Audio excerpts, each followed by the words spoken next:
हाँ हेलो बच्चों, कैसे हैं आप लोग। आई होप सब लोग ठीक से होंगे। हाँ तो बच्चों, आज फिर से मैं हाजिर हुआ हूँ केमिकल काइनेटिक्स का अंतिम टॉपिक लेकर, जिसका नाम है आर्हेनियस इक्वेशन। बच्चों, आर्हेनियस इक्वेशन से एक सवाल यूपी बोर्ड एग्जामिनेशन में जरूर आता है।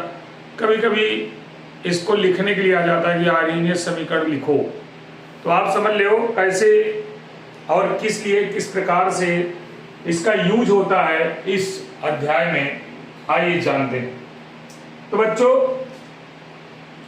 वैज्ञानिक आर्हेनियस ने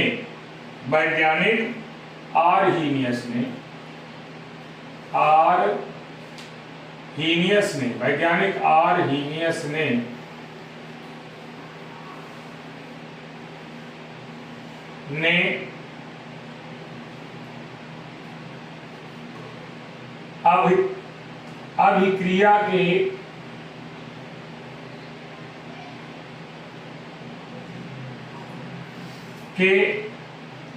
अभिकारक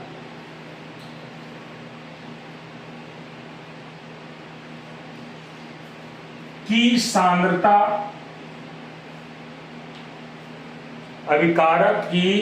सांद्रता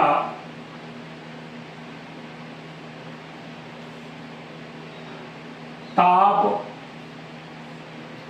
एवं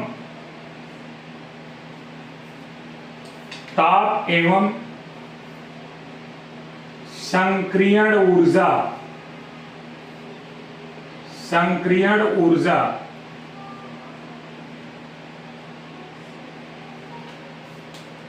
में संबंध स्थापित करने के लिए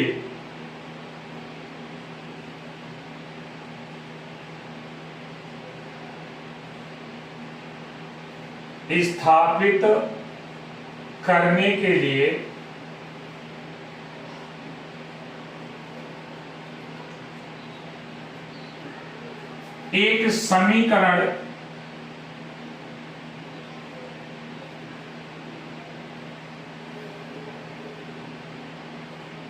का प्रतिपादन किया,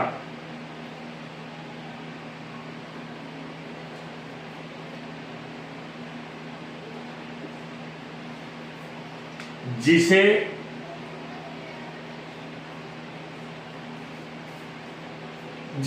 आर्हेनियस समीकरण कहते हैं।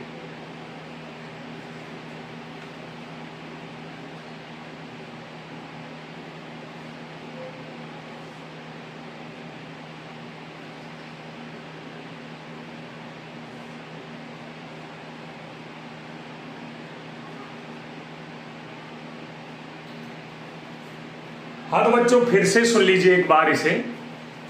वैज्ञानिक आर्हेनियस ने अभिक्रिया के अभिकारक की सांद्रण या सांद्रता, ताप एवं संक्रियण ऊर्जा में संबंध स्थापित करने के लिए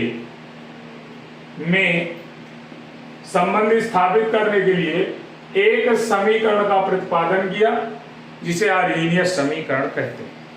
यह समीकरण कैसा है देख लीजिए जरा। समीकरण है आपका K बराबर A e के पावर में माइनस ई सफिक्स a बटे आर टी। ये था आपका e के पावर माइनस ई ए अपॉन आर टी। ये हमारा इक्वेशन आर्हेनियस द्वारा दिया गया है। इसमें टेम्परेचर, संक्रियण ऊर्जा और वेग स्थिरांक आदि में संबंध स्थापित किया था। बच्चों, जहां पर इनमें देख लीजिए, जहां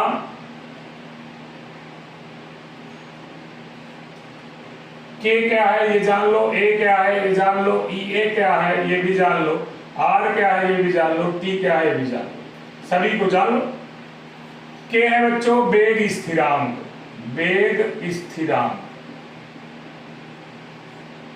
A क्या है आपका आर्हेनियस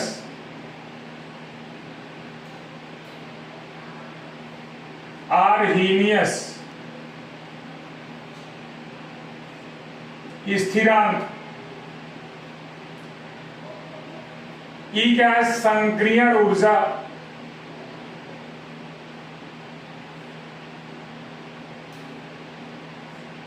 आर क्या है? गैस स्थिरांक।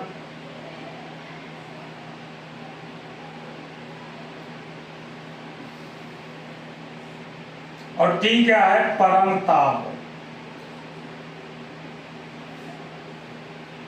तो बच्चों अब इसको हम क्या करेंगे, अगर इसका गणितीय निरूपण किया जाए, गणितीय निरूपण,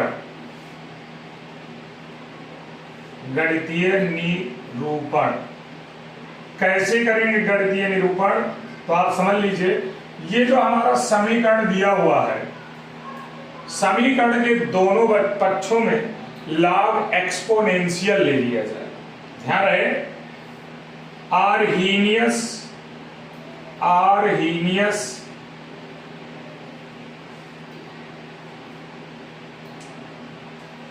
समीकरण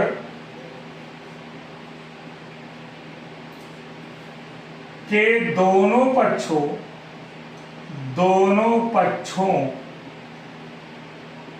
में log एक्सपोनेंशियल यानी ln लेने पर, हम log एक्सपोनेंशियल ले लें तो बच्चों क्या हो जाएगा? ये ln के बराबर ln a e के power e suffix a upon minus का RT, ये हमारा समीकरण है। दोनों पक्षों में हमने log एक्सपोनेंशियल ले लिया, यानी log एक्सपोनेंशियल कांस्टेंट के बराबर log exponential constant a into e के पावर माइनस ई ए अपान RT। आपने देखा होगा log m गुणे n बराबर फार्मूला क्या होता है, यहां पर लागू होगा वो log m गुणे n बराबर log m plus log n, ये फार्मूला होता है बच्चों। तो यहां पर गौर से देखिए, log एक्सपोनेंशियल का a से गुणा है और ये पूरा e से गुणा, e के पावर है, तो हम दोनों को अलग अलग कर दें तो हमारा क्या बन जाएगा? आप रूप देखिए, log एक्सपोनेंशियल के, एक्सपोनेंशियल जो आपका है ना, ये आपका कांस्टेंट वैल्यू है, log एक्सपोनेंशियल के बराबर आपका आ जाएगा log exponential a plus log exponential e के पावर माइनस ई ए अपान RT, ये बन जाएगा बच्चों, RT बन जाएगा, T कैपिटल ही रहेगा क्योंकि परमताप है। इसको आगे बढ़ाएंगे, जैसे ही दूसरा फार्मूला यहां पर लागू होगा, जरा देख लीजिए, log m के पावर n अगर फार्मूला है तो n log m आपका फार्मूला हो जाता है। इसमें हमें यहां से यहां तक जो हमारा फार्मूला यूज होने वाला ये है। अब बच्चों देखिए, इसमें हमें इस फार्मूले को यूज करना, फिर आगे बढ़ना है। तो यहां पर log एक्सपोनेंशियल के ये दिया हुआ है, log एक्सपोनेंशियल के बराबर log एक्सपोनेंशियल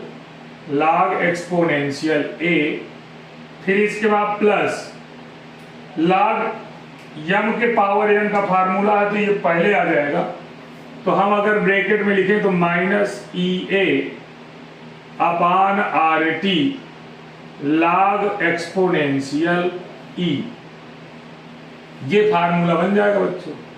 आप जानते हो इस फार्मूले का एक सूत्र होता है, यदि यहां मैं लिखे दे रहा हूं आपको देखने के लिए, यदि एक log a के power log base e a और a हो जाए आधार, दोनों एक समान हो, इसकी वैल्यू 1 हो जाती है। तो log बेस e और ये संख्या आप देख रहे हो, ये बेस आपका e है और उसकी संख्या भी है, तो इस पूरे की वैल्यू 1 हो जाएगी। तो हमारा आगे स्टेप क्या बन जाएगा? log एक्सपोनेंशियल के बराबर log exponential a minus EA upon RT, ये बन जाएगा आपका समीकरण।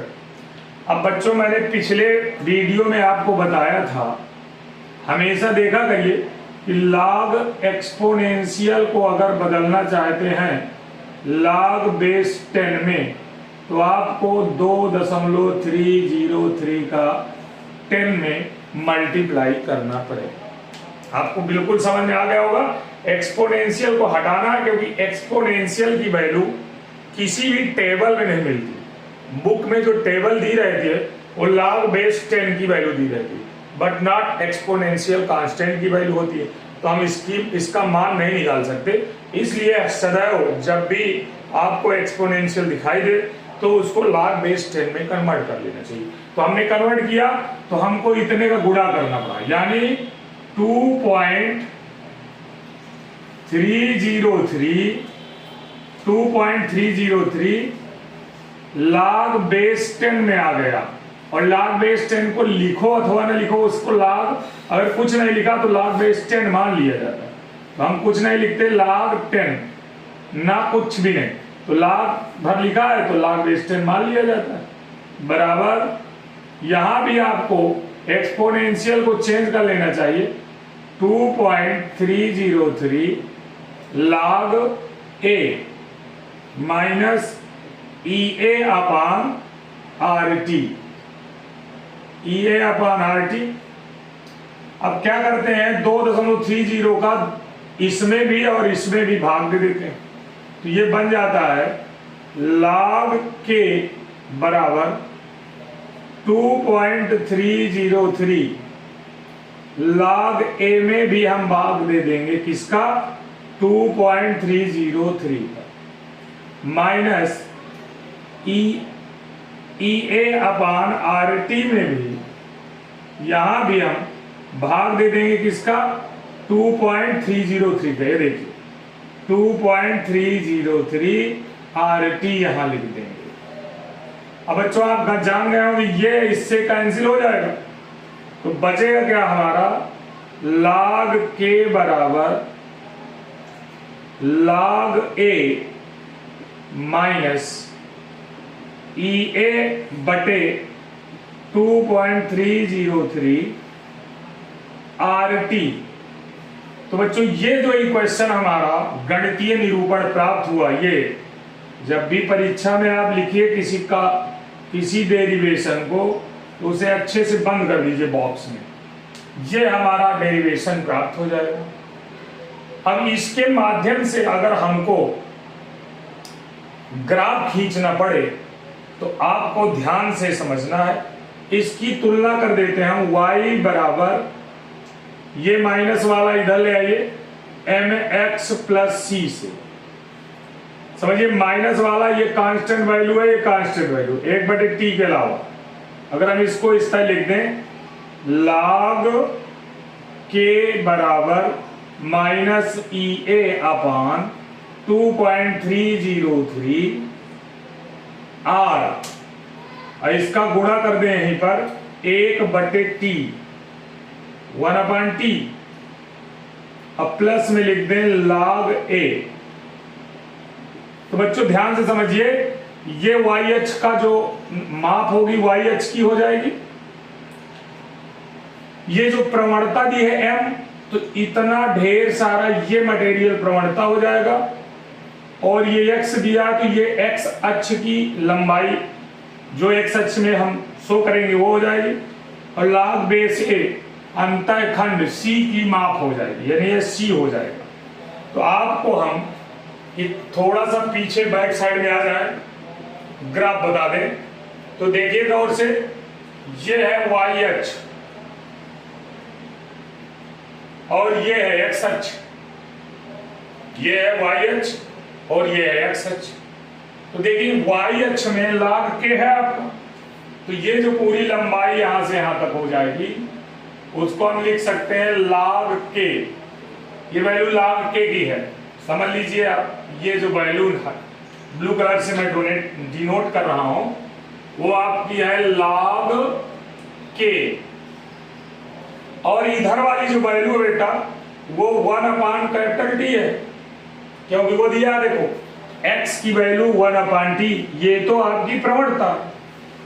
अब ध्यान रहे c क्या है, अंतःखंड, अंतःखंड log a होगा। तो जिस जगह से हम कोई ग्राफ खींचना चाहते हैं उसकी माप को log a कह देते हैं, अंतःखंड। और ग्राफ सदैव याद रखना, अगर प्रवणता निगेटिव में है तो ग्राफ नीचे को आता है, अगर प्रवणता पॉजिटिव है तो इस बिंदु से ग्राफ ऊपर को जाता है। तो हमारी प्रवणता इसमें निगेटिव है तो इसका ग्राफ इस प्रकार से नीचे को आएगा। और ये जो होगा ये -EA/RT ये है आपकी, यानी RT को न लिख करके जो कांस्टेंट वैल्यू है 2.303 R है, ये इतनी वैल्यू है, ये 1/T है, ये log a है, और जिस बिंदु से ग्राफ आता है वो log a है। तो बच्चों इस प्रकार से हम आर्हेनियस इक्वेशन का ग्राफीय निरूपण भी कर सकते हैं। ग्राफीय निरूपण आसानी से किया जा सकता है। तो अब आप लोग इसको बार बार रिवाइज करिए और सरलता से आपको आने लगेगा। इससे संबंधित कुछ सवाल भी हैं, अभी उनको भी मैं बताऊंगा, आप इसको तैयार कर लीजिए। अब बच्चों जो नए हो मेरे वीडियो में जुड़े हो, देखे हो पहली बार, अगर वीडियो अच्छा लगा हो तो लाइक करें, सब्सक्राइब करें, कमेंट्स करें और शेयर जरूर करें बच्चों को, जिससे सबको लाभ मिल जाए। तो thank you, have a nice day.